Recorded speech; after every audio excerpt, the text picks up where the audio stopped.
Lideramos el camino de la opinión pública y buscamos que la cultura del debate alcance consensos y soluciones a los problemas de nuestro país.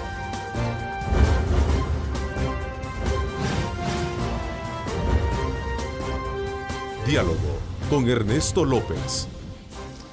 Hola, ¿qué tal? ¿Cómo están? Un placer enorme saludarles a ustedes. Como siempre, agradeciendo a Dios Todopoderoso por darnos ese privilegio de poder ingresar hasta la intimidad de sus hogares. Gracias por sintonizarnos a esta hora de la mañana. Hoy lunes, como siempre, les invito siempre a seguir motivados. Por supuesto, a poder colocar todas sus actividades, todas sus metas sobre la base del optimismo que nos distingue como salvadoreños. Y por supuesto también poner a Dios como en el centro de sus actividades. Así es que desde ya, pues bienvenidos a nuestra edición de este lunes 27 de agosto de 2018. Quiero darle la más cordial bienvenida al presidente de la ANEP, Luis Cardenal, con quien vamos a hablar sobre temas muy importantes de coyuntura. Gracias por acompañarnos, presidente. Muchísimas gracias, Ernesto. Muy buenos días a los estimados televidentes. Qué bueno estar acá esta mañana para poder conocer, desde luego, todos aquellos aspectos que están rodeando el tema del establecimiento de relaciones con China Popular, la República Popular de China, y nuestro país, sobre todo porque a la base de los resultados que se han tenido de la cooperación y del Tratado de Libre Comercio con China-Taiwán, de alguna manera hay muchas expectativas sobre la base de que qué es lo que podemos tener de bien ahora que establecemos con la República Popular de China este acercamiento. Se trata de la segunda o quizás la primera economía del mundo con la cual estaría el país entrando en estas relaciones. Creo que es importante conocer eso. Así es que desde ya pues les invito a ustedes a que participen. Recuerden, @diálogo21, @Neto López Radio. Son las dos cuentas en Twitter que están disponibles para que ustedes puedan también participar. A ver, ¿cómo examina la gremial que usted representa, Luis, el tema de estas relaciones que se han establecido ahora y anunciadas por el gobierno con China Popular? Bueno, hay como varios aspectos. En primer lugar, nosotros jamás vamos a estar en contra de que se atraiga inversión como un primer paso para generar empleo y desarrollo para los salvadoreños. Ahora, hay inversiones de inversiones y habrá que analizar si la inversión que propone atraer China es la inversión que el país quiere y que el país necesita y que va a dar los beneficios que los salvadoreños esperamos de las inversiones extranjeras. Y voy a dar un ejemplo para aclarar. Por ejemplo, en turismo, si queremos hacer un desarrollo turístico y llamamos a las inversiones, podemos llamar a alguien que venga a invertir en un hotel, alguien que venga a traer una flota de buses para mover gente y ser tour operador. Pero nos interesa una inversión de alguien que venga a abrir centros nocturnos donde van a explotar las necesidades de las mujeres, o como existe en algunos países, nos interesa el turismo, la inversión para el turismo sexual, pues obviamente no, ¿verdad? Entonces, la inversión por ser inversión no necesariamente significa que es algo bueno para el país, y eso es lo que tenemos que asegurarnos antes. Que no sea ese tipo de negocio. Que no sea una inversión que va a resultar dañina para el país, que no va a generar empleo y que nos va a poder poner en una situación de compromiso que después lo vayamos a lamentar. Hay que entrar a cualquier relación, como cuando uno entra a cualquier sociedad de negocios y todo, con los ojos bien abiertos. Y esto me lleva al segundo punto. Y es la forma en la que esto se ha hecho. Se ha hecho de forma oscura, apresurada, a las espaldas de la población. No se nos ha explicado qué es lo que se pretende, ni qué es lo que se ha pactado, ni qué es lo que vamos a dar nosotros, ni qué es lo que vamos a recibir por parte de ellos.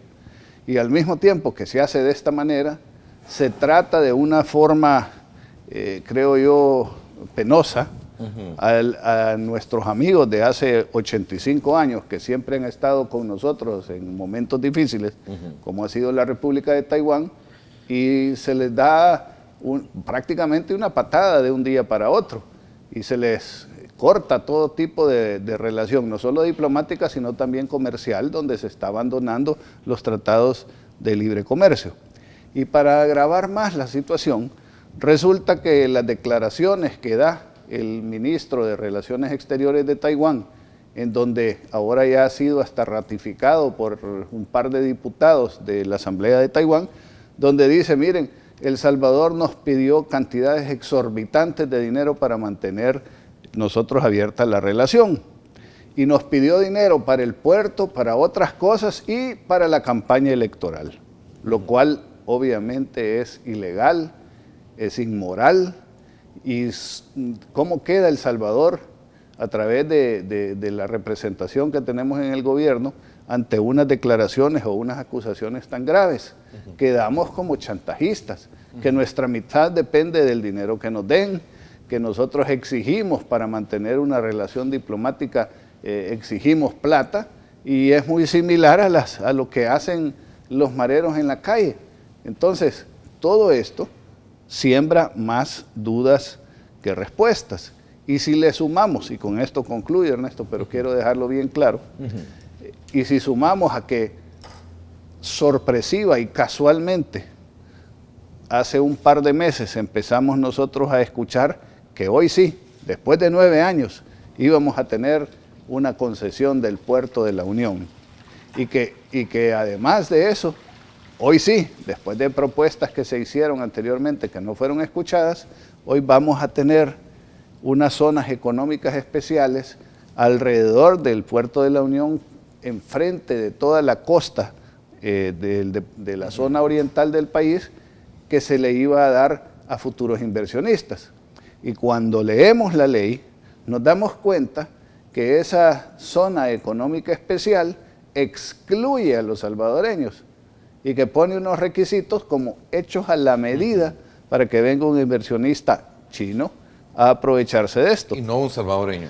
No, si es que la ley, y aquí la tengo, la ley dice entre sus exclusiones que cualquier persona que haya recibido algún otro beneficio por parte del Estado, como pudiera ser alguien que esté involucrado en algún negocio de turismo y se haya puesto bajo la ley de turismo, no puede accesar a eso.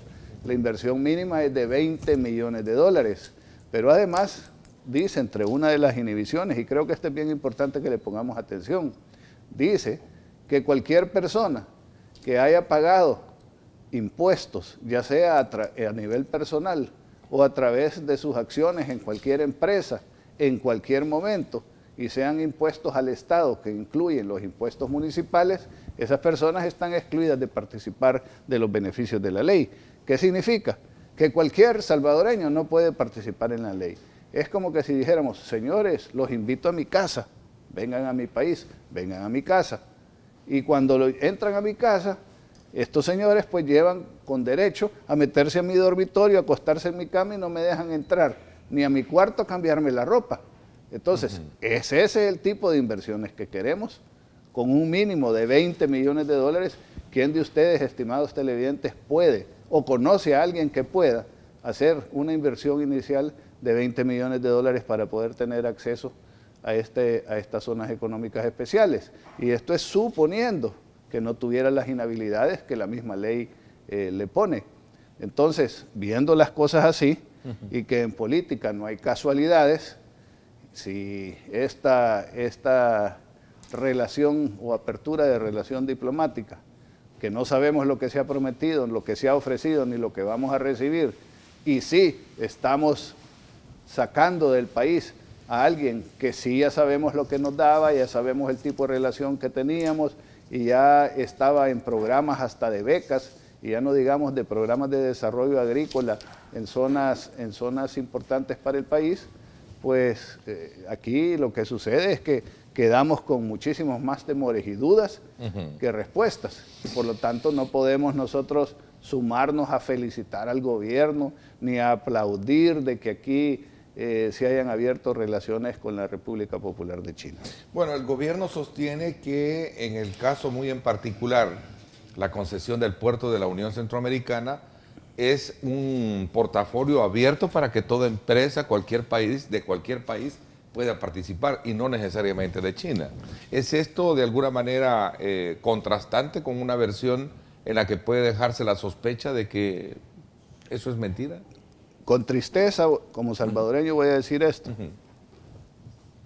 Ernesto, ¿y usted le puede creer a lo que le dice el gobierno, a un funcionario de gobierno?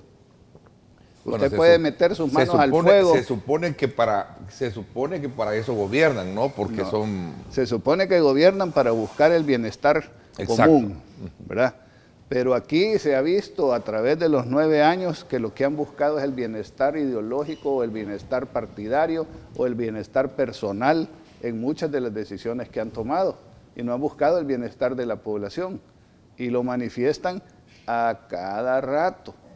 Y cada vez que dan declaraciones, no voy a decir la mayor parte porque no quiero exagerar, pero muchísimas de las veces no nos hablan con la verdad, no nos dicen las cosas como son, porque no se nos dijo de que estaban planeando esto, porque no se habló y se analizó de que esta decisión se iba a tomar, porque no nos enseñan no el documento que se firmó abriendo las relaciones, sino lo que está detrás del documento. O sea, ¿a qué nos comprometimos nosotros?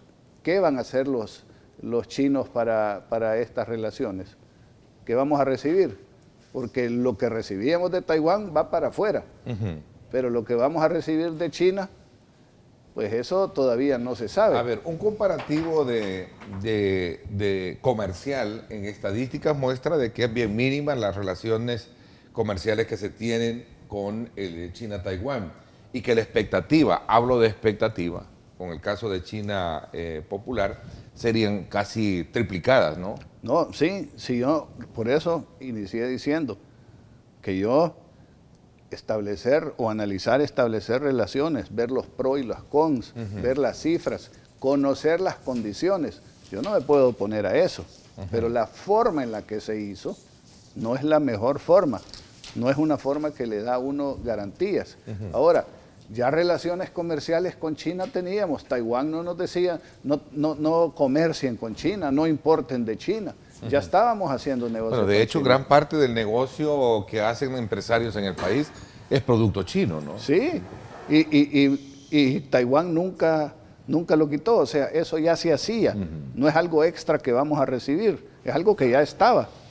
Pero lo que sí es seguro que vamos a dejar de hacer y de recibir es lo que hacíamos con China-Taiwán. Solo para darle un ejemplo. Sí.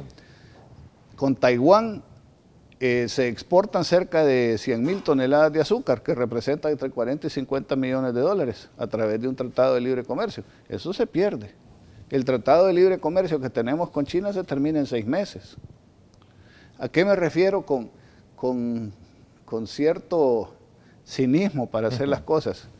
Comentaba el presidente de la Cámara de Comercio e Industria que hace 2 meses fueron convocados por PROESA, entidad gubernamental, para que se conformara una delegación para ir a abrir mercados a Taiwán, hace 2 meses. Y entonces se llevaron a un montón de empresarios que invirtieron tiempo, recursos, dinero para ir a Taiwán a abrir mercado, a vender productos, a comprar productos. Y pareciera que hace 2 meses ya sabía el gobierno que se iban a romper las relaciones. Allá se les hizo perder el tiempo a los empresarios taiwaneses que siempre reciben con gran generosidad a los visitantes y a las personas que invitan, y después, 2 meses después, se rompen relaciones sin decir agua va, y se hizo a esta gente viajar, perder el tiempo, perder dinero, ilusiones de que iban a hacer nuevos negocios con la República de Taiwán. Esa manera de actuar, esa manera de hacer las cosas no es la más conveniente ni es la más idónea. A ver, ahí tengo una estadística en barra que destaca el nivel de exportaciones salvadoreñas que hemos tenido hacia Taiwán. Y cuando se hace este comparativo, insisto, con la expectativa de cómo domina el mercado de las importaciones y exportaciones o el flujo comercial China Popular, es de alguna manera todo lo contrario, o mejor dicho, supera esa expectativa. Decía uno de los dirigentes del FMLN, por cierto, el diputado Jorge Chafik Handal, decía que en el caso no solo de China y de otros países que puedan estar interesados en invertir en los municipios que se han sido identificados en el oriente del país para poder desarrollar lo que son las zonas económicas especiales, estamos hablando de una proyección de casi 5,000 billones de dólares en cuestión de 5 a 6 años. No sé si realmente esa es una digamos, proyección bastante. Dios lo oiga al diputado Ándalo, ojalá sea verdad. Porque son 26 municipios los que se han identificado para poder ser beneficiados. Ojalá sea verdad, pero nosotros hemos estado en estos últimos días hablando acerca de quienes pudieran estar interesados en participar en la concesión del puerto de la Unión, y hemos hablado con empresas norteamericanas, con empresas o con representantes de empresas japonesas, etcétera, y pareciera que así como están las cosas, no hay interesados en invertir en el puerto de la Unión. Y la manera en la cual se está redactando la ley de concesión requiere un análisis más profundo, porque pudiera ser nuevamente, como dije anteriormente, que se esté haciendo una ley a la medida de las necesidades de una empresa china. ¿Qué sucede, digamos, con las empresas chinas basado en la experiencia, de otros lugares? Yo no me gusta hablar sin saber, estoy educándome cada vez más, estoy leyendo este libro que quien hable inglés, no sé si lo han traducido al español, se los recomiendo, que habla, digamos, del avance que tiene China a nivel global para convertirse en una potencia hegemónica. Las experiencias que hay es que China, a diferencia de otros países, ellos prestan el dinero, invierten en condiciones sumamente favorables para ellos y además no dejan todos los beneficios que una inversión normal deja en un país. ¿A qué nos referimos con eso? Bueno, voy a darles el ejemplo de lo que sucedió en Costa Rica. Costa Rica abrió relaciones con China y les ofrecieron, y ahí se sabía, que les iban a construir un estadio de fútbol gratis y que después los chinos también iban a participar en un puerto en la parte de las aguas del Caribe, e iban también a construir una carretera de más o menos 107 kilómetros por un monto de 400 millones, en el cual ellos lo que iban a dar es el financiamiento, y además una estación de refinería de petróleo. De las 4 cosas que iban a hacer, solo se hizo el estadio. Y cuando se estaba haciendo el estadio, nosotros conversamos con la Casalco de allá, la Cámara de Construcción, y nos dicen, mire, fíjese que aquí vinieron los chinos y ellos hicieron los planos, no hubo trabajo para arquitectos, ingenieros, etcétera. Vinieron ellos y trajeron sus empresas constructoras, no hubo negocio para las constructoras costarricenses. Vinieron ellos y trajeron los materiales, no hubo negocios para la gente que vende materiales de construcción. Y lo peor, trajeron a su gente. Y los que construyeron el estadio eran chinos. Y nos cuentan, miren, los chinos no les pagaban ni la mitad del salario mínimo. Los tenían durmiendo en un cuarto que entraban a dormir unos y cuando se levantaban salían y entraban a dormir otros al mismo cuarto. Les daban hasta la comida que traían de China. Claro, nadie se iba a quejar porque el estadio era regalado y era un estadio de fútbol y todo el mundo quiere tener un estadio nuevo de fútbol, ¿verdad? Pero ¿qué beneficios? Digamos, el regalado está bien, pero si eso hubiera sido un préstamo o eso hubiera sido una inversión que se hizo ahí para construir el estadio y los chinos ganaron, ¿qué beneficios adicionales le dejó al país esa inversión? ¿Más empleo? No. Y aquí dentro de la ley de las zonas económicas especiales se habla, según el Código de Trabajo, que 20%, 80% tienen que ser salvadoreños. Pero en esta ley ese requisito se flexibiliza y se dice de que esto puede cambiar y puede ampliarse. ¿Qué significa eso en base a cómo funcionan los chinos en otros lugares? Bueno, que probablemente aquí lo que vamos a tener, en vez de empleos para los salvadoreños, es empleo para un montón de chinos que van a venir. A ver, hay de enfoques a enfoques, estudios a estudios, que dicen que esa relación que ya tienen 8 años en Costa Rica, China, al hacer un balance de todas las actividades que incluyen el tema comercial, inversión, turismo, etcétera, de alguna manera muestran que la mayoría de las variables que se tienen reflejan un comportamiento positivo de crecimiento, pero bueno, eso es lo que está ahí a la mano. Veámoslo un poquito más pragmático, qué es lo que pasa en el país. Un poco aclarando la situación, decía la cónsul suramericana que estuvo en el marco del anuncio que hiciera el gobierno salvadoreño que de alguna manera las relaciones con El Salvador forman parte de un interés por querer colocar desde luego nuevas inversiones bajo ninguna condición económica y detrás de esto ninguna que tenga que ver como moneda de cambio, decía la señora Wu Yanhong, así, cónsul general de China. Esto es lo que se maneja hoy en día, pero bueno, entremos un poquito más al punto, digamos, como crítico de esto que se ha mencionado. A tan solo, ¿qué? 9 meses de concluir y se hace este tipo de cambio de relaciones que tiene todo el derecho cualquier gobierno de hacerla, presidente Janet. Legalmente ellos están en todo su derecho, ellos son los que representan la política exterior del país y eso no se cuestiona, pero como bien usted señala, lo que sí se cuestiona es el timing, han tenido casi 10 años para hacerlo y deberían de haberlo hecho, si eso es lo que ellos querían hacer, lo deberían de haber hecho al comienzo de su mandato, o del comienzo del mandato del expresidente Funes o al comienzo del mandato del presidente Sánchez Serén. Ahí deberían de haberlo hecho. ¿Han hecho ustedes una Pero el encuesta timing que se hace ¿sí? no es el idóneo, no es el adecuado. Y vuelvo e insisto, Ernesto, nosotros, por eso partí diciendo esto, nosotros no es que nos opongamos a la inversión, lo que nos oponemos es a que las cosas se hagan debajo de la mesa y que se hagan de manera oscura y que no nos digan qué es lo que se ha pactado, cuáles son las condiciones en las que nos hemos comprometido y cuáles son lo que supuestamente van a hacer los chinos. Okay. Eso es lo demanda claridad del gobierno para decir, bueno, claridad. como interesados, actores importantes en el mercado, que sin duda alguna tienen que ver mucho con la relación, necesitan saber cuáles son los términos en los que se ha hecho esta negociación.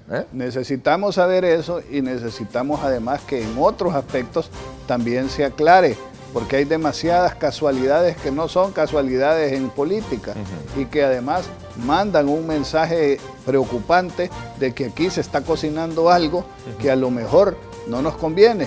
Y por lo general, cuando las cosas son buenas, se hacen a la luz del día, enfrente de la mesa. Cuando el gobierno ha hecho una cosa buena, gasta decenas de miles de dólares en sacar publicaciones, ponerlo en los periódicos, hacer anuncios, etc. ¿Y por qué con esto no se ha hecho? ¿Por qué no explican? ¿Por qué no dicen las cosas como son? Bueno, pues entonces eso le da a uno una sensación de intranquilidad y lo hace pensar que quizás aquí hay gato encerrado. Y eso es lo que no quisiéramos nosotros, que con tantos problemas que tiene este país, con tantas cosas que suceden, de repente vamos a encontrarnos con una sorpresa que no nos esperábamos. Y yo creo que para esto es nuestra obligación estar preparados.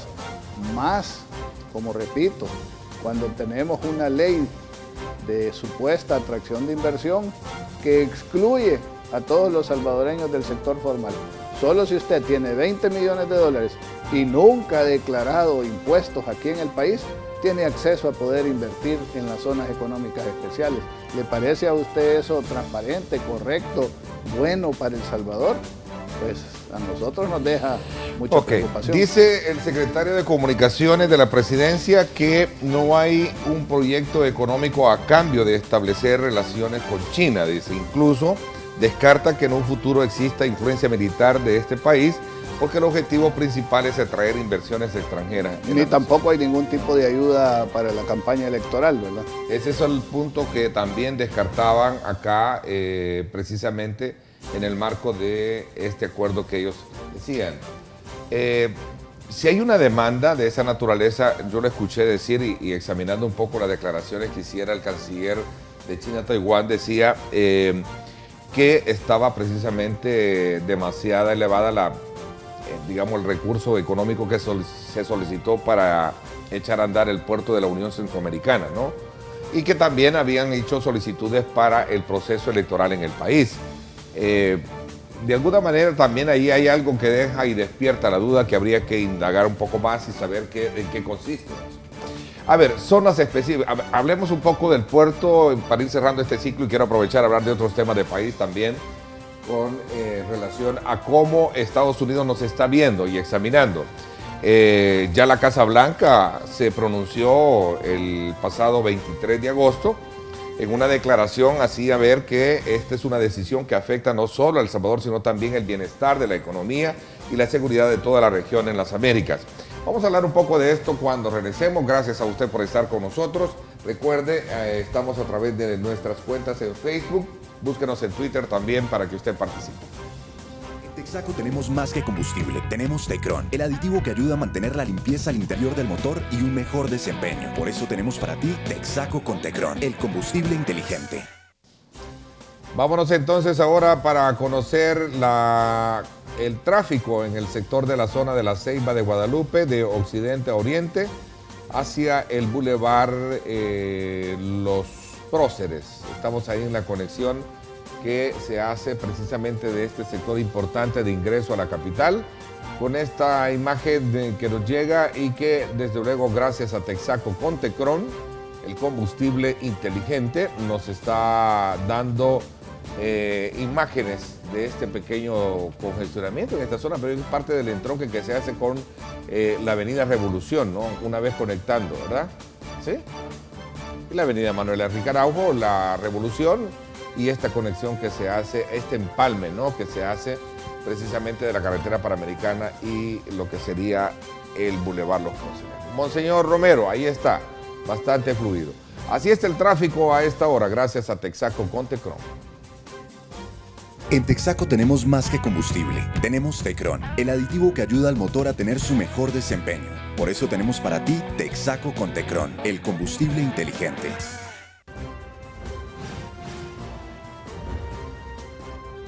Diálogo con Ernesto López. Estás viendo Diálogo con Ernesto López. Diálogo con Ernesto López. Bueno, gracias nuevamente por estar con nosotros en este lunes 27 de agosto de 2018. Como siempre agradecemos de usted su fiel sintonía y también el estar pendientes enviándonos sus comentarios y también preguntas para nuestro análisis de tema de este día, que es precisamente conociendo la postura que tiene el sector privado frente a las relaciones de El Salvador con China Popular. A ver, la Casa Blanca ya dio su postura oficial y de alguna manera pone en tela de juicio lo que significa establecer relaciones con China Popular. Pero más allá de todo esto, también es importante resaltar que destaca que el establecer relaciones diplomáticas con Beijing, de alguna manera la decisión del gobierno han tomado esta decisión y tendrá, según ellos, implicaciones para las próximas décadas, de una manera no transparente y a tan solo unos meses de terminar su mandato. Esta es una decisión que afecta no solo a El Salvador, sino también el bienestar de la economía y seguridad de toda la región de las Américas. A ver, ¿cuál es la postura de ustedes frente a este tema? Para eso hay que hacer un análisis geopolítico, que a veces o muchas veces no tenemos la oportunidad, el tiempo o los conocimientos para hacerlo de una forma profunda. Pero estos análisis sí tiene obligación de hacerlos el gobierno y tiene los recursos para hacerlo. En este caso particular, resulta que haciendo el análisis geopolítico, si China sigue como ha estado actuando, para el año 2040 China va a ser 2 veces el tamaño de la economía de Estados Unidos. Ya para el año 2050 China sería la potencia hegemónica a nivel mundial. Habría un cambio de hegemonías y de potencias a nivel global. Entonces, Estados Unidos, especialmente con el gobierno del presidente Trump, digamos que ha acelerado una guerra comercial con China. ¿Por qué? Bueno, dicen algunas cosas en las que me parece que tienen algo de razón. Y dicen, miren, nosotros tenemos que tratar a nuestros trabajadores con dignidad y de una cierta manera, con salarios mínimos que les permitan tener una vida digna, etc. ¿China qué hace? Su primera apuesta de desarrollo fue apostándole a mano de obra barata. Nosotros cumplimos con todos los tratados de la OIT, China no los cumple. Nosotros le llevamos inversión a China y China lo que hace es invertir en Estados Unidos, pero no pone fábricas ni hace transferencia tecnológica. Lo que nosotros llevamos allá, nos roban la tecnología y nos copian los productos. empiezan a fabricar en las fábricas y al ratito sale un producto chino copiando las cosas igual. Casi perfecto, va. Sí, Casi perfecto. Nosotros, dice, tenemos que cumplir con tratados internacionales, por ejemplo, de protección del medio ambiente, y China es de los contaminadores más grandes del mundo. Y así podríamos enumerar un montón de cosas. Entonces dice Estados Unidos, así no se compite con lealtad. Ya antes, porque China era un país, digamos, subdesarrollado, sin querer ofender, pero ahora está en otras condiciones, tiene que cumplir las mismas reglas que cumplimos nosotros. Claro. Entonces, si no compite lealmente, porque además de todo, a la hora que nosotros queremos, cuando nosotros compramos productos chinos, entran a los mercados estadounidenses con tarifas muy, muy bajas o sin tarifas. Y cuando queremos venderle, dicen los Estados Unidos, a China, resulta que China nos pone tarifas del 100%, del 200%, para que nuestros productos no puedan competir contra los productos chinos en el mismo país. A ver, hay un factor de contradicción a la hora de hacer este análisis geopolítico, como bien lo está ubicando Luis. ¿Cómo se explica, cómo se entiende, y bajo esa, digamos, bandera, incluso algunos funcionarios del gobierno sostienen de que lo que está haciendo El Salvador es siguiendo el ejemplo de los Estados Unidos? ¿En qué sentido? Si son los principales socios comerciales que ellos tienen, incluso han sido los salvadores de los problemas económicos que tienen. ¿Cuál es el problema de establecer en El Salvador relaciones con China popular si Estados Unidos es el principal socio que tienen? Correcto. Estas son, digamos, algunas de las preguntas, pero nosotros tenemos que entender que cuando hay una pelea de colosos, ¿verdad? Si nosotros nos vamos a meter en la pelea, metámonos sabiendo qué es lo que nos puede suceder. Porque los colosos son los que ponen las reglas, no las ponemos nosotros.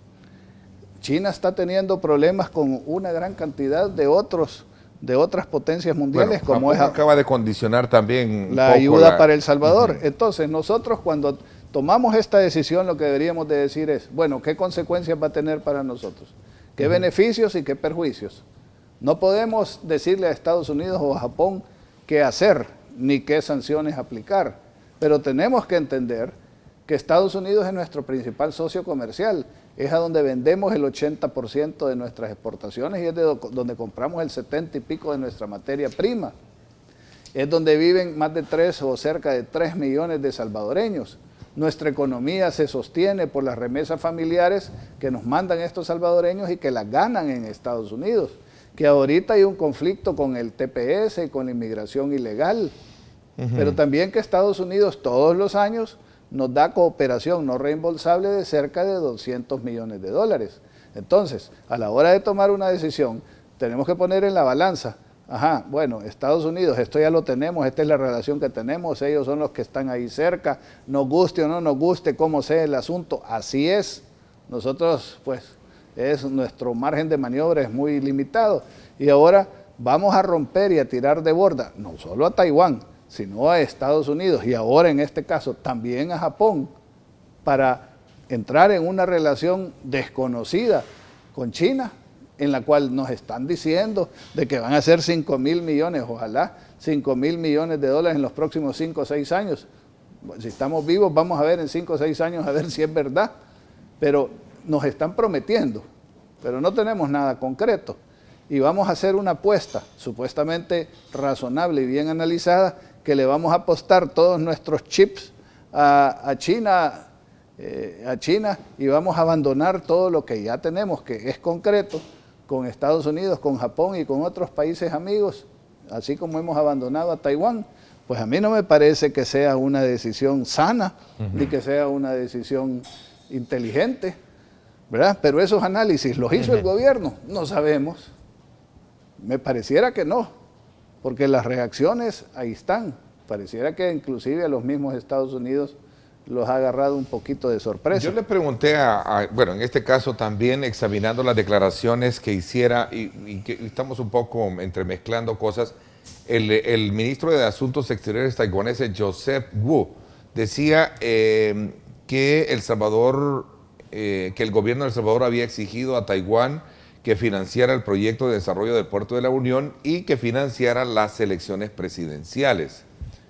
O sea, elecciones presidenciales son las elecciones, no per se financiamiento para las elecciones Claro. del FMLN. Esa es la poca claridad que hay, que entiendo que no está un poco... Volviendo a la geopolítica. Sí. ¿Cómo funciona China? China tiene, son pragmáticos, son prácticos. Y hay documentos de las reuniones del Partido Comunista Chino donde claramente hablan acerca de recuperar su espacio y su hegemonía en el mundo. Ellos, de momento, para que tengamos una idea, Rusia tiene 2.800 armas nucleares, Estados Unidos tiene 2.200, China tiene 180. Con 180 se acaba en el mundo, pero digamos que el balance militar es diferente. Entonces ellos dicen en su estrategia que ellos van a buscar una manera de encontrar hegemonía e influencia a nivel mundial, no por la vía militar. Y si vemos, China no se ha metido en conflictos militares en los últimos, 20, 30 años. Pero ellos lo que van haciendo es penetrando comercialmente los mercados a través de instrumentos financieros, préstamos, compras, etcétera, etcétera. Entonces, esta batalla que hay en la geopolítica es la que va produciendo este escozor entre las potencias mundiales. Entonces, cuando escuchamos, dice también ellos, la inversión en China, como es económica, la libertad es una, pero ellos la han logrado dividir en dos. Hay libertad supuestamente económica, pero no hay libertad política. Eso no sé yo qué tan duradero sea en el tiempo, pero mientras ellos tengan control, logran hacer cosas como esta.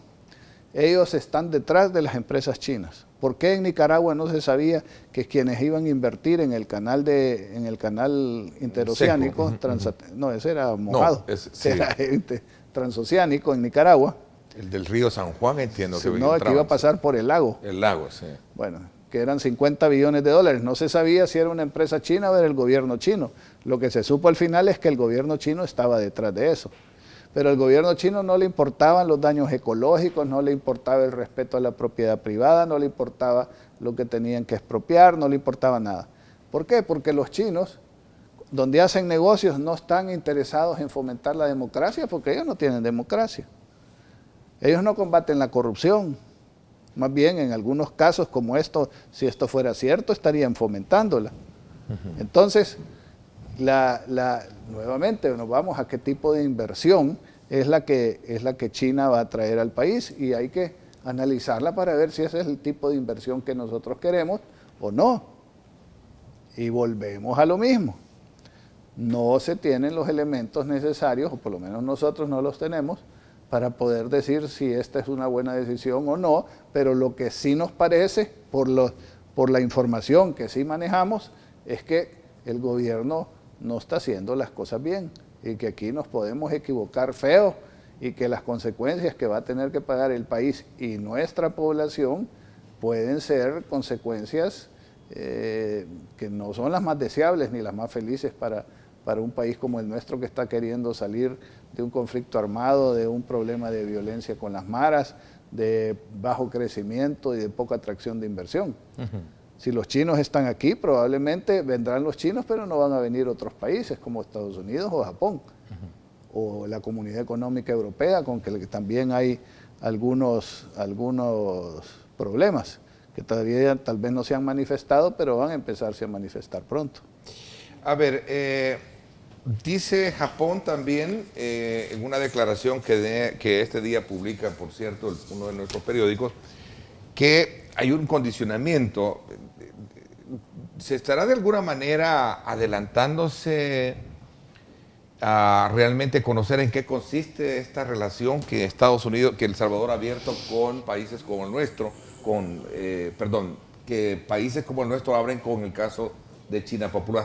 Japón condiciona ayuda por China. Esa es otra de las noticias con las que amanecemos este día y que publican colegas de la prensa gráfica. ¿Cuántas veces se ha negado de que aquí vaya a haber algún uso militar, verdad? ¿Por qué tendrán temores estas potencias que tienen aparatos de inteligencia muchísimo más sofisticados del que podamos tener nosotros? Porque están locos, se volvieron locos en un momento determinado, no creo yo. Y lo basan también en las experiencias. Si nosotros vemos las inversiones que ha llevado la República Popular de China en África, nos damos cuenta que primero empiezan invirtiendo en aspectos logísticos como son ferrocarriles, carreteras, puertos, minería, sistemas de explotación de gas y de petróleo, y al rato, cuando estos países no pueden pagar los préstamos o compran alguna voluntad, como ha salido en algunas noticias recientemente en Sri Lanka, entonces ¿qué pasa? Bueno, ellos se van quedando con los bienes casi a perpetuidad, pues por 99 años, y además empiezan a alquilar o a tomar o a poner bases militares, y ya no digamos contingentes poblacionales de chinos que entran a esos lugares donde ellos tienen inversiones importantes. Eso es lo que ha sucedido en otras partes del mundo. O sea que ya hay alguna experiencia, algún track record de esas cosas. ¿Qué nos garantiza a nosotros, así como se están manejando las cosas, qué nos garantiza que eso no nos pueda pasar a nosotros aquí en El Salvador? Pues esas son las cosas que debemos nosotros de asegurarnos que no sucedan. A ver, ya para ir concluyendo esta primera parte, ¿qué implicaciones han hecho ustedes como sector empresarial? ¿Algún sondeo, alguna encuesta entre sus agremiados para poder de alguna manera saber si puede sacársele algún provecho aún con toda esta constelación de dudas que hay con esta decisión del gobierno, pues, presidente Lamet? Es que va a depender de cuáles son las condiciones que se pactaron. Mientras no sepamos las condiciones, es difícil poder planificar. Lo que decimos nosotros es lo siguiente: no negamos que vamos a tener relaciones comerciales con China, que ya las tenemos, de hecho, que una gran cantidad de gente viaja todos los años a las ferias comerciales en China, que muchas empresas importan de China, que se hacen negocios trayendo productos chinos. Pero la gran pregunta es, entonces, si ya lo estábamos haciendo, ¿qué beneficios adicionales se van a recibir o qué condiciones especiales se van a tener para que esas condiciones compensen los riesgos que tenemos de que vamos a dejar de recibir beneficios y a tener acceso a mercados o podamos tener apoyos en cooperación importante con nuestro principal socio comercial, con Japón y con otros países que decidan tomar medidas en retaliación de lo que estamos haciendo? Porque, como digo, a una promesa de que vamos a hacer algo o que vamos a recibir algo, ya, de hecho, ya perdimos lo que teníamos con Taiwán. Ahora podemos perder lo que tenemos con Estados Unidos y lo que tenemos con Japón. Y si se suman otros países, con otros países más. ¿Lo habrá visto el gobierno? ¿Lo habrá tenido considerado? ¿Lo habrá analizado? ¿O le valió? Si acaso lo analizó o no lo pensó, y entonces ahora tenemos que ver juntos cómo salimos de este atolladero. Estas son las preguntas que creo yo se tienen que resolver, pero se tienen que resolver con transparencia y con la verdad. Ok. Quedan sobre la mesa porque a lo largo de esta semana vamos a conocer también, como lo hemos venido sosteniendo en el espacio, y la oportunidad de conocer la versión oficial de todo esto. El miércoles o jueves, tuvimos la oportunidad de contar con el presidente de CEPA para hablar sobre este caso en particular y el tema del Puerto de la Unión con la ministra de Economía, y ahí están las versiones. Los ángulos de la noticia están para que usted logre construir su propia lectura al respecto. Bueno, el tiempo se nos fue. Gracias por habernos acompañado, Luis, y era innecesario también conocer la opinión del sector privado frente a esta decisión del gobierno salvadoreño de establecer relaciones con China Popular. Gracias por vernos. No, muchísimas gracias, Ernesto, y muy buenos días a los estimados televidentes. Que Dios los bendiga. Bueno, gracias. Vamos desde luego a la pausa. Cuando regresemos vamos a conversar, vamos a hacer un análisis sobre el tema de la democracia en el país, cómo está, los atrasos en la Asamblea Legislativa para elegir a los magistrados de la Corte Suprema de Justicia. El doctor Rafael Lorenzana, Luis Membreño me acompañan en la segunda parte.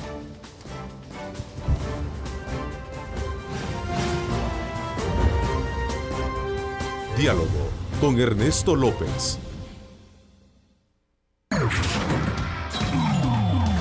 Estás viendo Diálogo con Ernesto López.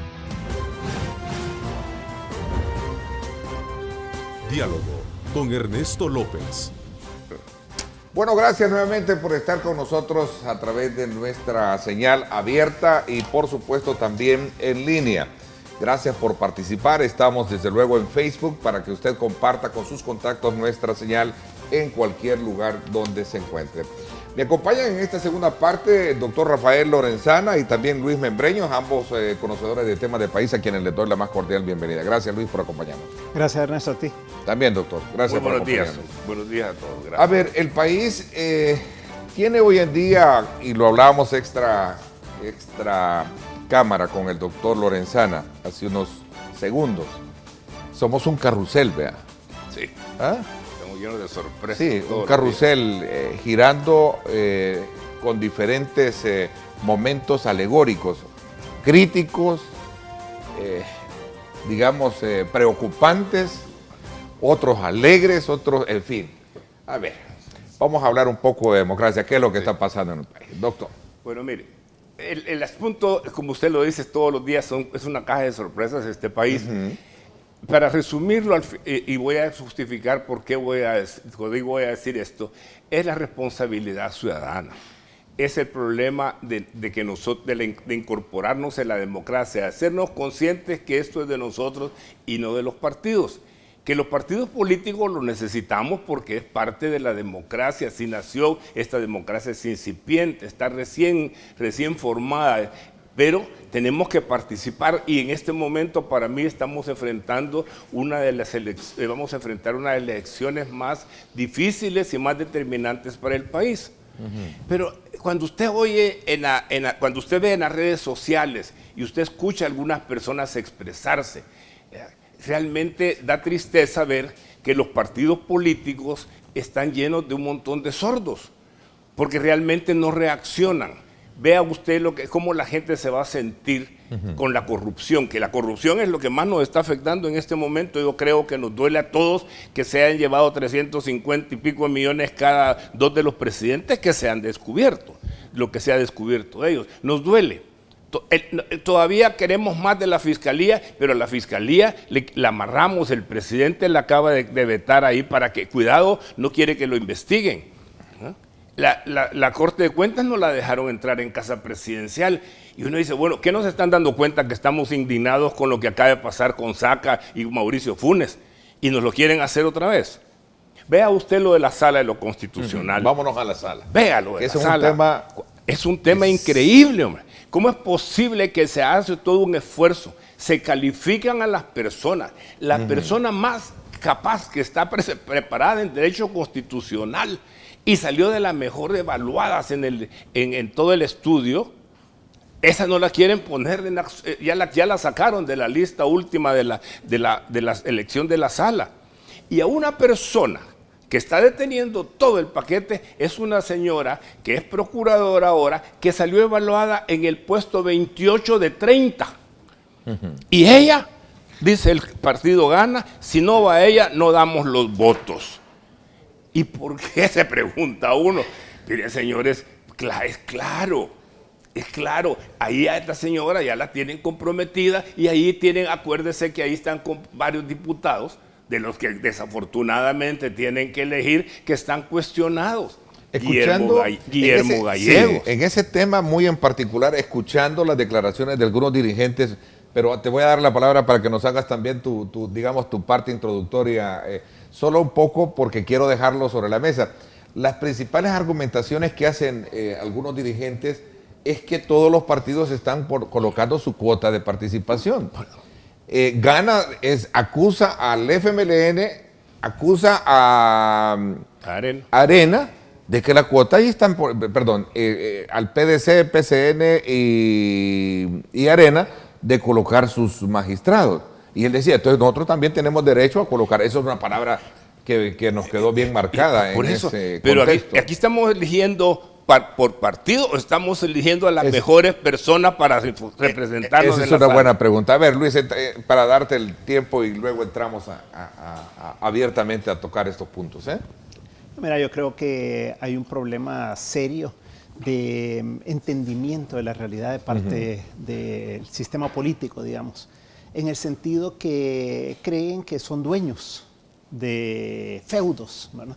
Y por lo tanto creen tener derecho de hacer elecciones, por ejemplo, de los magistrados de la Sala Constitucional y de la Corte Suprema como un todo, en base a cuotas de poder, ¿verdad? En base a que quiénes son los que me representan a mí o quiénes son los que representan mis intereses como partido político o como miembros de un partido político. Y no debería ser así.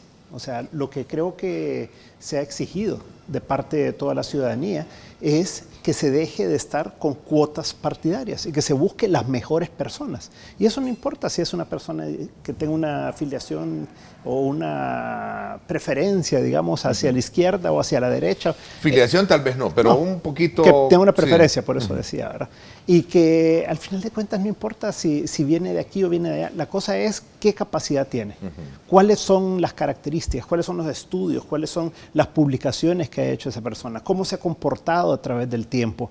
Entonces, poder hacer una evaluación completa de esa persona. ¿Y no porque será al final también tiene una que decir muchas condena cosas adelantada para cualquier para cualquier profesional y no dejarlo actuar ya una vez estando? Porque si no, veamos la experiencia que hubo con esta sala que concluyó. Habían personas que se etiquetaron y se creían que eran de izquierda y al final terminaron siendo un trabajo que afectó tanto a la izquierda como a la derecha, si lo queremos ver así. Por eso es que estamos diciendo que no es si están vinculados a la izquierda o a la derecha, sino que eran personas muy capaces. Pues.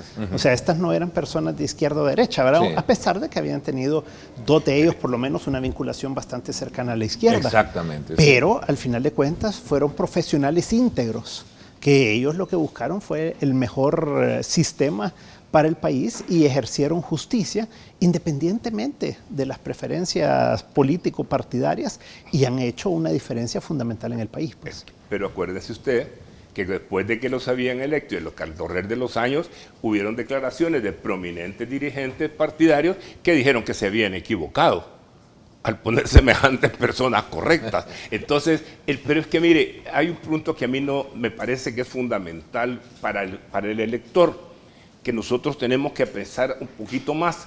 Aquí nos han venido jugando a nosotros, nos han venido educando, nos han venido llevando como borregos a que aquí somos de derecha escuadroneros o somos de izquierda terengos o somos... No, miren, aquí somos salvadoreños. Y el problema para nosotros, mientras no reconozcamos eso, es que no reconocemos el poder del voto. Cuando nosotros venimos y ponemos ahora, gracias a Dios, después de tanta lucha, se puede votar por persona. Cuando nosotros venimos y votamos por personas que están cuestionadas y los reelegimos como diputados, que están cuestionadas en probidad, que están cuestionadas en la fiscalía, que han prestado dinero para las ONG de las esposas y de los parientes, y le podemos dar el voto, por favor. Aunque claro, el sistema de residuos, por 2.000, 3.000 votos están ahí, pero o 4.000, por ese es el sistema de residuos, pero aún así, esos 4.000 personas que se equivocaron en darles el voto a esos señores nos hacen un gran daño. Ahora tenemos, por ejemplo, la elección presidencial. Hay una persona ahí de candidato que está cuestionado por alcaldía, dos alcaldías, gastos de 2 alcaldías, dinero que no ha podido esclarecerse y sin embargo hay un montón de gente detrás. Si estamos en contra de la corrupción, ¿por qué vamos a apoyar una corrupción anunciada? Si una persona que es corrupto va a seguir siendo corrupto. Pero no nos queremos hacer cargo del voto y la responsabilidad ciudadana. Y ese es mi punto para mantener la democracia. Es importante. A ver, ¿tiene el país la salvedad de no entrar aún más en una situación pragmática de, digamos, sabiendo que estamos a las puertas de un proceso electoral? Porque estamos ya, no a las puertas oficialmente, pero ya estamos en campaña. Los partidos políticos ya están definidos los quienes van a estar compitiendo en esta contienda, ¿no? Pues sí. ¿Se agudiza más la situación o a criterio de ustedes esto se mantiene mucho más, digamos, como abriendo el espacio de poder corregir estos males que estamos hablando? A mí me parece que esto está en manos de la ciudadanía. De la ciudadanía. Está en manos de la ciudadanía y está en manos de las personas que como este servidor, que tenemos la oportunidad de expresarnos, de expresar lo que oímos de los demás, de analizar lo que estamos viendo en el país, de venir a explicarle a la ciudadanía, no a imponerle, obviamente no es el caso, sino que darle puntos de vista en los cuales las personas puedan ejercer su propio criterio. Y que empiecen a analizar, que quitemos del corazoncito eso de izquierdas, de derechas, de medio derechas o de medio izquierdas, porque ya vimos que no respetan. Aquí se cambian la camiseta como les da la gana cada rato a los políticos. Entonces el problema no son los partidos políticos, las instituciones como tal no son los problemas, son las personas que las integran. Y yo sé que en todos los partidos hay personas buenas y hay personas corruptas. Desafortunadamente, las corruptas son las que están, muchas de ellas están en la palestra, y nosotros los ciudadanos solo nos queda el voto y nuestra voz. También nos queda la alternativa de afiliarnos a un partido político y hacer que las cosas cambien internamente. Que yo sepa, y no estoy defendiendo el punto de Arena, porque ahí hay muchas personas que yo quisiera que no aparecieran más, pero en Arena ha habido un esfuerzo. Yo sé de un grupo de diputados que se están manteniendo dentro de Arena y que no están dando su brazo a torcer para la elección de la Asamblea Constitucional. Y eso es saludable. Y hay una división interna. Pero ¿por qué no se puede cuestionar adentro del FMLN lo mismo? ¿Ah? ¿O por qué ese cuestionamiento en Arena no crece? Porque los ciudadanos no nos estamos haciendo miembros de partidos políticos y adentro de los partidos exigir la democracia interna. Ok. ¿Credibilidad o descrédito de la democracia en el país a partir del análisis electoral? Quisiera un poco ordenar esos enfoques cuando regresemos. Voy a hacer una pausa, me la están pidiendo. Y luego vamos a examinar cómo ustedes perfilan las candidaturas presidenciales y la salvedad de los problemas de lo que estamos hablando. Creo que también vamos a detenernos un poco más en la Asamblea Legislativa. Sé que se está barajeando los nombres de personas, pero no, ya son 40 y cuántos días, como 43 días lo que tenemos hoy, y no hay sala de lo constitucional. Este día se tenía previsto entrar un mecanismo de apertura o de cierre, mejor dicho, de exclusividad del carril que había sido segregado del Citran, bajo, digamos, una declaración también de la sala que muchos creen que no debió haberse o no debía de tocarse mientras no haya una resolución final. Vamos a hablar de eso. Cuando volvamos, desde luego, gracias a usted por estar con nosotros. Recuerde, quiero invitarlos hablando del Citran. Autoridades del Viceministerio de Transporte estarán este día con su servidor. Estaremos Astrid Ábalos y su servidor conversando sobre este tema. Edwin Flores nos va a comentar el tema del Citran.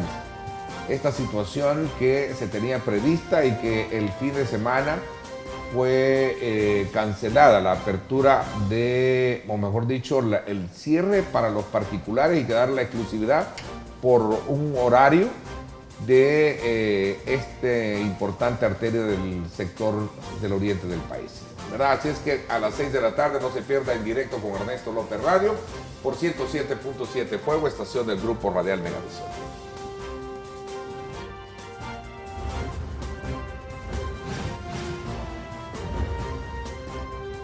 Diálogo con Ernesto López. Estás viendo Diálogo con Ernesto López. Diálogo con Ernesto López. Bueno, gracias nuevamente por estar con nosotros a esta hora. Gracias por estar enviando sus comentarios. Recuerde, estamos a través de @diálogo21 y @Neto López Radio. Son las dos cuentas en Twitter que están disponibles.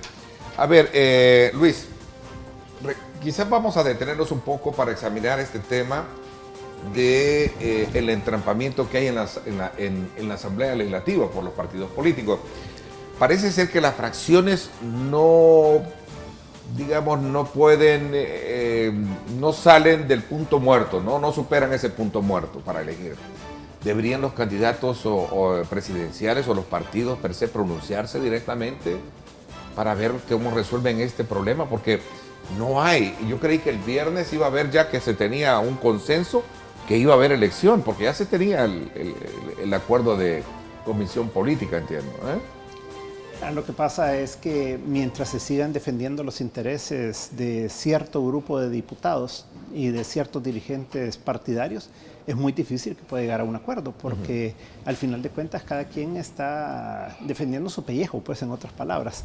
Entonces, aquí el tema es que si no se cambia la metodología o los criterios sobre los cuales se va a hacer la elección, vamos a seguir entrampados. Ahora, yo prefiero que estemos entrampados y que se llegue a buscar un mejor mecanismo de elección, que por la presión del tiempo se elija a gente que no va a hacer lo adecuado y que además va a romper el equilibrio en la Corte Plena.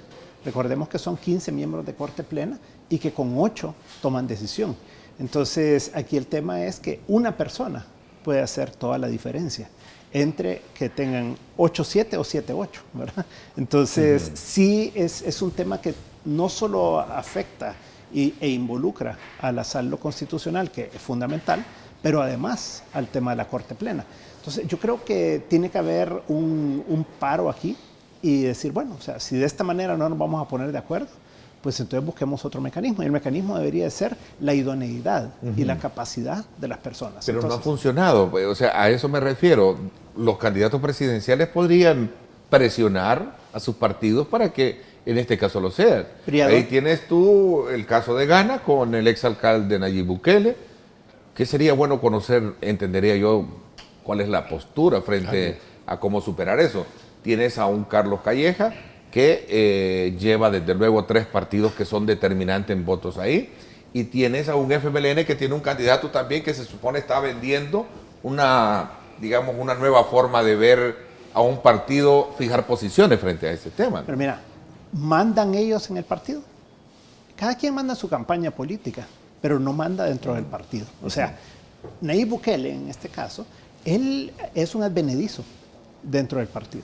Y Ghana es un partido de franquicias. Entonces ellos dan una franquicia por departamento, no es una política nacional. Y aquí dan una franquicia para la presidencia. Eso no quiere decir que tenga el control un candidato presidencial sobre los diferentes diputados. Por el otro lado, en el FMLN manda a la comisión política, no manda el candidato presidencial. Entonces, no creo que esto venga. Y en Arena sí tiene más influencia el candidato presidencial, pero es limitada también, porque al final hay muchos diputados que son muy independientes y que cada quien va a seguir su propio criterio. Entonces, yo creo que aquí no es un tema de candidatos presidenciales, sino que aquí es un tema de que los partidos y los diputados tienen que asumir la responsabilidad histórica que tienen y que ellos tienen que buscar una mejor forma para poder elegir a los magistrados. Pero doctor, mire, ¿desacato? ¿Hay desacato en esto? No, mire, no es que no hay desacato. El problema es que hay una situación que podemos los ciudadanos explotar con los partidos políticos. Yo estoy viendo todas las semanas y todos los fines de semana especialmente unas bastante grandes concentraciones de los partidos, sobre todo de Arena, de la gente que los está apoyando, que está movilizando. Bueno, pero no están cumpliendo la ley. Por eso decía, el tema de desacato es que ellos tendrían que estar cumpliendo su obligación de elegir a los funcionarios. Sí, pero permítame, lo que yo quiero llegar es que la ciudadanía, cuando esta gente que anda haciendo campaña cuando todavía no es legal, para empezar, pero si andan haciendo esto, que la gente, los ciudadanos que realmente se preocupan, en lugar de poner tonterías ahí en el Facebook y poner a desahogarse, que se les pregunte en la campaña, que se les haga ver en la campaña que para obtener sus votos ellos quieren respuesta, por ejemplo, clásica contra la corrupción, porque ese es el meollo de la elección del asalto constitucional, no es la capacidad, no es el método, no es el sistema, son personas que están ahí, que están cuestionadas por ladrones, que no van a dar su voto por personas que van a llegar después a hacerlos pagar lo que deben. Ellos quieren, ahí hay una licenciada que la están metiendo a toda costa y a toda, porque ella es la que, si no la meten en asalto constitucional, la meten en lo civil, para que cuando lleguen las cosas a lo civil, ahí ella ahí se pare. No, miren, eso es una obvia situación de corrupción. Ahora, dígale usted a Ghana que deje de apoyarla, si el que manda en Ghana es uno de los cuestionados. Ahora, ¿cómo vamos a hacer entonces los ciudadanos para poder lograr que estos vengan, se les haga presión a los partidos? Es a través de la ciudadanía, porque ya no hay otra alternativa. Los candidatos, por ejemplo, tienen que sentir la presión de la ciudadanía para que hagan algo dentro de sus partidos. Porque como bien lo dijo Luis, si ahí no mandan los candidatos, mandan las cúpulas. ¿Ah? Pero las cúpulas y los candidatos tienen que trabajar unidos o los votos no se van a dar. No lo estoy diciendo ni estoy llamando ninguna insurrección, pero yo sí he captado que las personas no quieren ir a votar a las próximas elecciones. Ya lo demostraron en las pasadas. Un montón de gente no fue a votar. Y estas elecciones son cruciales, porque aquí viene otro elemento que nos acaban de meter, como usted bien dijo al principio, como somos como carrusel. Ahora nos vienen a meter, no los ha comprobado, pero han declaraciones internacionales que aquí van a venir a meter a la campaña electoral dinero los chinos porque eso le fueron a pedir el FMLN. Entonces, a la gente de izquierda que se queja de que la oligarquía está patrocinando a la derecha, ¿con qué cara ahora van a reclamar que un país extranjero venga otra vez, porque ya estuvo Venezuela antes, venga otra vez a meter las manos en la política nacional y a pagar por la campaña de un partido? Entonces, si nos reflexionamos en eso, este problema no es de derechas ni de izquierdas, este problema es de país. Y si los ciudadanos no nos ponemos serios, hicimos como antes, que íbamos a las plazas públicas y cuestionábamos a nuestros candidatos, en mi tiempo así era, no había tanta televisión como ahora, teníamos que ir a la plaza pública y teníamos que ir a los mitines de los partidos para poder platicar con ellos. Entonces, así vamos a tener que hacer, porque yo por lo menos no le encuentro, no sé ustedes, pero yo no le encuentro otra solución a que estos señores hagan lo correcto. ¿Está en peligro la democracia? Para mí sí, porque ¿Está amenazada? Está amenazada. Para mí sí está amenazada porque lo mismo cuando la democracia se cansa, la democracia ya no satisface, así tal y como está establecida aquí. Tenemos ejemplos como Venezuela, ¿ah? En el que dijeron, llegó un outsider, una persona completamente de fuera, un mesías como el que quiere ser aquí el señor Bukele, y esas personas no llevan partido, no llevan ideología, no llevan nada más que un yo que voy a mandar y voy a hacer lo que quiera. No nos enseñan con quién van a gobernar, porque no tienen organización. ¿Ah? Ese tipo de cosas son peligrosas para mí, porque yo prefiero que se arregle este sistema de partidos democráticos que tenemos ahorita con enfermos, que los arreglemos desde adentro los ciudadanos metiéndonos a los partidos, a que nos vaya a venir un dictador y que no nos lo podamos quitar de encima. Ese es el problema. Vamos a ver, ¿cuál es la lectura? ¿Cómo ves tú como economista el tema de China China popular como mercado comercial, abriendo relaciones con El Salvador? Está pidiendo otra pausa y regreso contigo para aprovechar esos minutos que nos quedan. Gracias por estar con nosotros.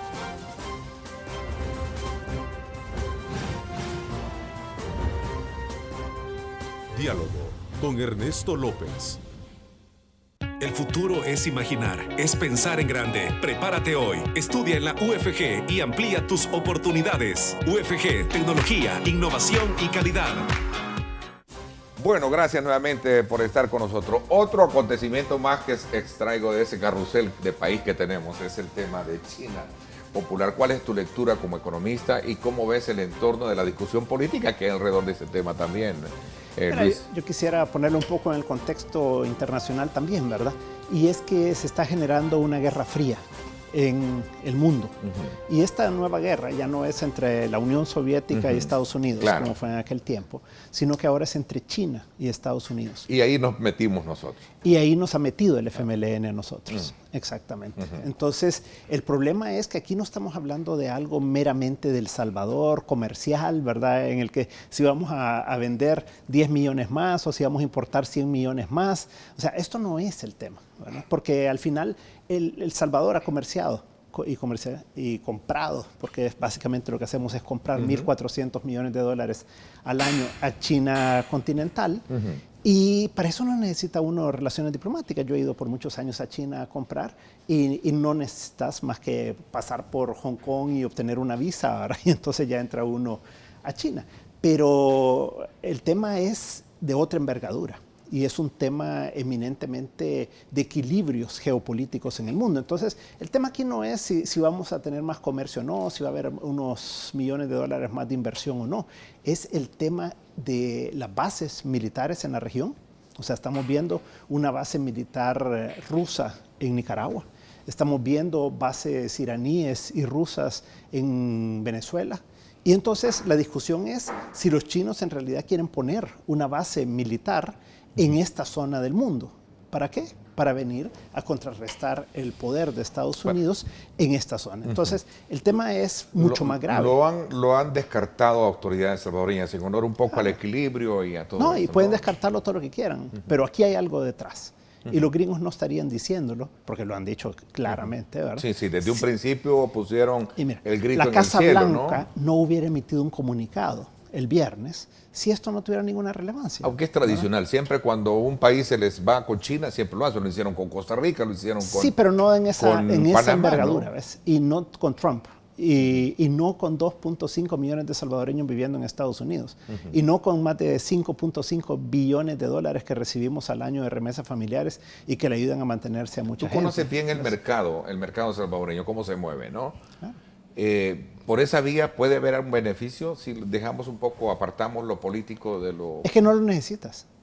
O sea, nosotros exportamos... Ya tenemos un comercio bastante Nosotros exportamos sólido. básicamente lo mismo a China continental que a Taiwán. Son alrededor de 50 millones de dólares al año. La diferencia está en la importación. Importamos 1.400 millones de China continental y 100 y algo de millones de dólares de Taiwán. Entonces, es un 10%.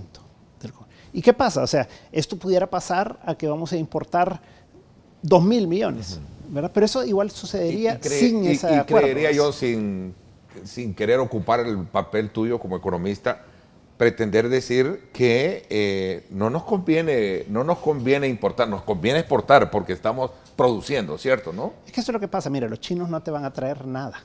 Realmente ellos se van a llevar. O sea, un déficit de la balanza comercial es deficitaria. Por ejemplo, ¿no? ¿en qué varía la cooperación del resto de países del mundo de China?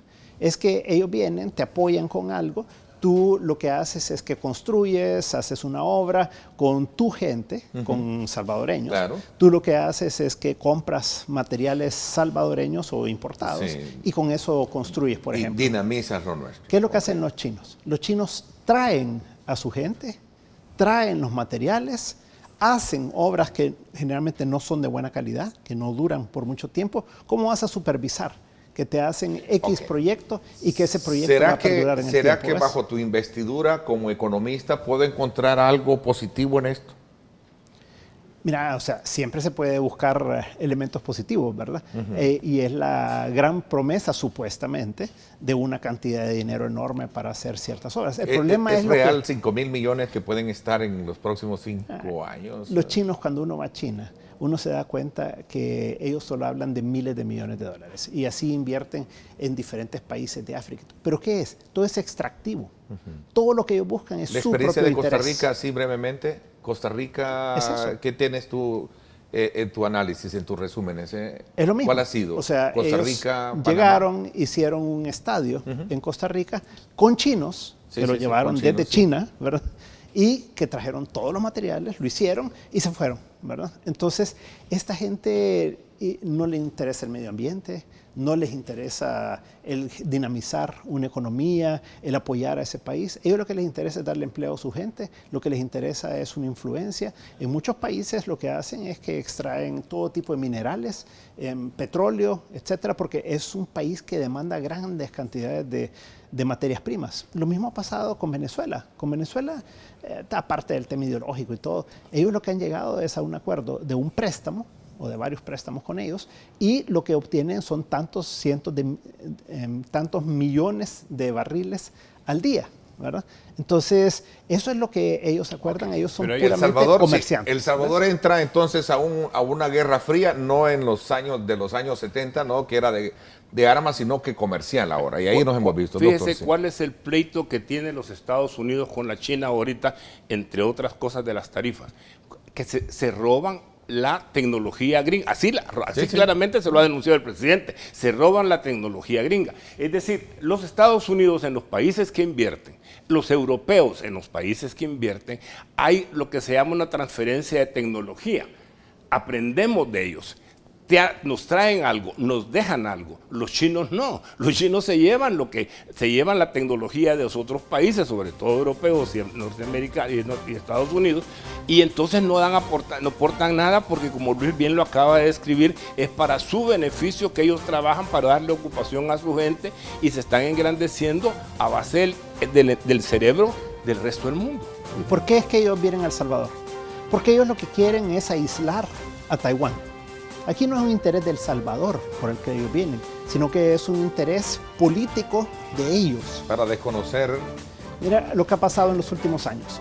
Han ido quitándole países africanos, han ido quitándole a República Dominicana, Costa Rica, Panamá, y ellos lo que están haciendo es aislándolo. De 27 países que mantenían relaciones diplomáticas con Taiwán, ahora quedan alrededor de 17 países. ¿Y qué es lo que van haciendo?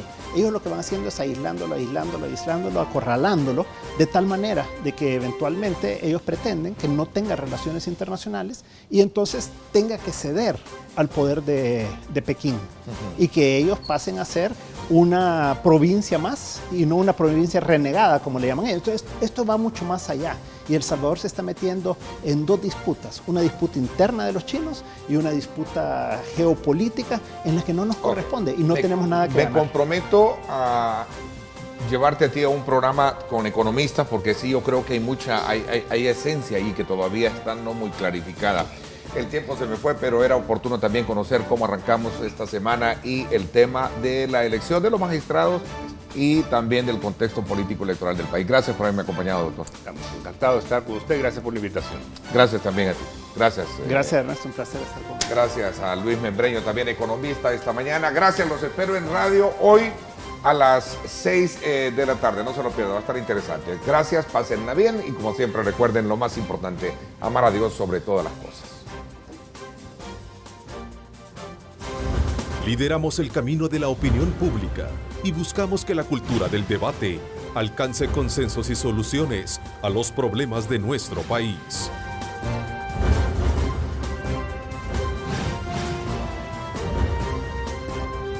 Diálogo con Ernesto López.